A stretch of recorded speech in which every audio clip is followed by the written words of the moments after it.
你記住，男人冇毛貴過金。咁女人呢？女人有毛雲半街啊！又講條毛，邊條毛咁巴閉啊？你估下啦。你又覺得係邊條毛啦吓？民間有句俗語，男人冇毛貴如金，女人有毛雲半街。喂，聽落仲以為又講埋啲衰嘢係咪？又男人又女人又條毛。繼續聽落去你就知道當中大有道理。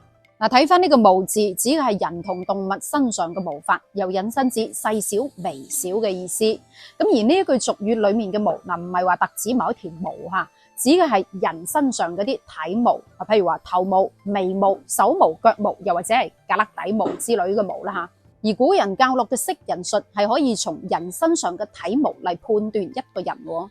譬如正話講嗰句男人冇毛貴如金，字面上嘅意思係指男人身上連條毛都冇嘅話，就好似金一樣咁矜貴喎。喂，但係堂堂一個男人體毛多好正常啫，雄性激素分泌旺盛啊嘛。如果一個麻甩佬連毛都冇條嘅話，反而唔正常，會俾人笑乸翼啦，係咪？但係點解古人會話男人冇毛就好似金一樣咁矜貴啦吓？呢一個就係同環境有關，由環境影響到自身。喺古時候，社會最低層嘅人日日都要耕田，要做粗重嘢嘅。尤其係男人就要擔負起勞作嘅重擔啦。咁古時候技術都好落後，搬搬抬抬耕田種田都要靠自身嘅力量先至可以完成。尤其係夏天做工嘅時候就會大汗搭細汗啦。咁久而久之，呢啲經常喺外面辛苦做工嘅男士們，汗腺就會變得越嚟越發達啦，毛孔亦都會變得越嚟越粗，體毛亦都變得越嚟越旺盛，皮膚都變得黑黑實實嘅。換言之，即係話呢啲特徵其實就係貧苦老百姓辛苦嘅特徵。但係相反，身處高位嘅皇宮貴族，佢哋習慣咗衣來張手、飯來張口，過住養尊處優嘅生活。佢哋完全係唔使做任何嘅體力勞動嘅，因為有工人啊嘛。咁呢啲皇孫貴族生活喺個咁舒適嘅環境，身材自然圓潤啲嘅。咁再加上平時咁少曬到太陽，自然汗腺都冇咁發達，體毛都冇咁旺盛，咁皮膚都青靚白淨好多。所以喺古時候，民間老百姓就認為啦，男人冇毛貴如金。如果體毛唔係咁旺盛嘅男人，應該係過住啲養尊處優嘅生活嘅。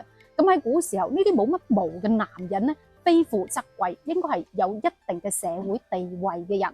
但係相反，體毛旺盛、黑黑實實嘅男人，一睇就知經常做粗重嘢嘅麻甩佬啦。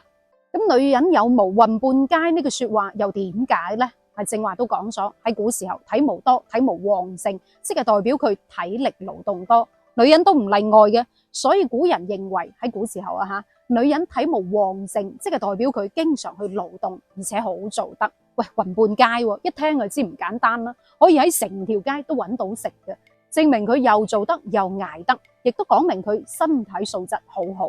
咁睇翻呢句俗語，其實冇貶低女性嘅意思，反而係強調女性勤力同埋堅韌嘅一面。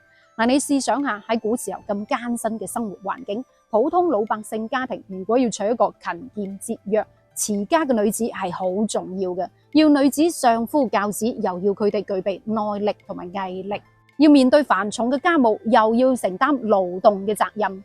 你試問翻你阿媽、你阿婆嗰一輩，好多都係帶住個肚，仍然要落田做嘢嘅，好多月都未坐完職，就要即刻出嚟做嘢啦。所以你睇翻女人有毛雲半街呢句說話，實際上係讚緊女性嘅辛勤。同時亦都係強調喺古代社會當中，女人起到重要嘅作用。咁所以古人就通過睇一個女子身體強壯、皮膚黝黑、體毛旺盛嚟判斷佢係經常做辛苦工嘅人啦。而且呢一種女子多數都係出身貧困家庭，生活係比較艱苦嘅。相反，如果係體毛少、皮光肉滑嘅，形象好精緻嘅，咁一睇就知係出自富裕家庭嘅小家碧玉啦，唔使做粗重功夫啊嘛，對手都又白又滑啦。咁當然以貌取人係唔啱嘅，但係相由心生都未嘗不可。呢一個就係古人教落嘅男人冇毛貴如金，女人有毛雲半街嘅識人術啦。但問題嚟咯，放到現代又準唔準吓？上一期都有講到啦，體毛旺盛即係代表雄性激素大於呢個雌性激素，咁喺中醫嚟講就叫做陽氣足、腎氣旺，係咪？嗱，喺古時候就通過一個體毛嚟判斷一個人嘅身份同埋地位，甚至係工作。咁但係如果放到依家嘅話，嗱，如果一個男人冇毛嘅話，硬係覺得爭緊啲嘢嘅。要點先靚呢？要有毛、多毛，甚至心口生毛嘅先至夠 man。咁如果女人體毛多嘅話，嗱，通常係性格開朗，好容易結交到新嘅朋友，好識得同人哋相處嘅。但係依家嘅女人係唔中意自己體毛多嘅，多嘅話就用激光去咗佢，或者係剃咗啲毛佢，要自己又白又滑冇毛先係靚，係咪？所以嗱，呢一句説話放到依家其實一半一半啦，又唔可以話準，亦都唔可以話唔準嘅。咁你又認唔認同老祖宗通過呢個毛嚟判斷一個人嘅身份同埋地位，甚至係工作嘅識人術呢？你又點睇呢？你又認唔認同呢？留言講下，我哋下一期再見，拜拜。